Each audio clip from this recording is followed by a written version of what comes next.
Well, despite the president bypassing Congress and issuing executive orders on gun control, 23 in all, the debate is not over yet. Senate Minority Leader Mitch McConnell is still promising a fight in the coming months.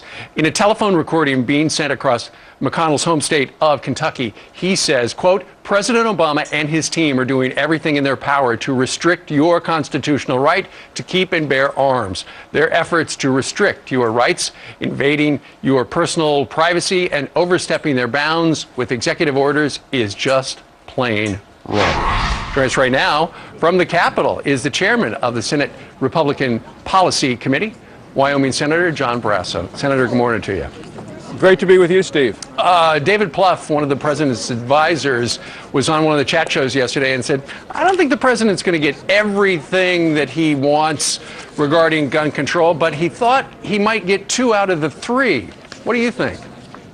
Well, I would actually welcome an open and honest debate on this issue on the floor of the United States Senate, and would encourage Senator Reid to bring up this for debate and discussion. But I don't think he will ever do that, because I think Senator Reid wants to protect 6 Democrats who are up for election in 2 years from now, 6 seats where the president had fewer than 42% of the votes. And I don't think that they're going to expose the Democrats to having to choose between their constituents, who know the value and the importance of the Second Amendment, and the president's policies. What do you think of what Mitch McConnell said in that robocall that went out to a couple 100,000 Kentuckians, talking about how he'll do everything in his power to make sure that this is defeated?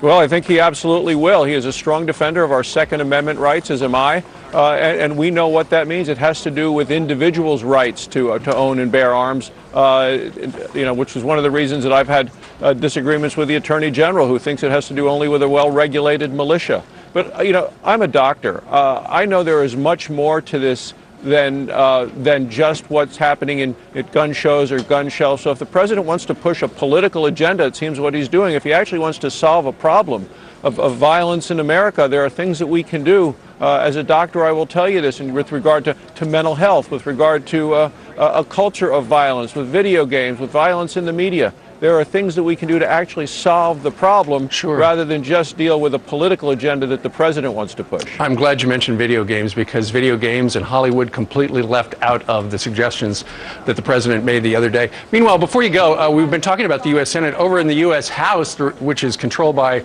your Republican Party, the Republicans are saying, you know what, we're probably going to go ahead and give the president 3 more months on the debt limit, but there's a caveat. The people over in the Senate are going to have to pass a budget first. What do you think about that proposal?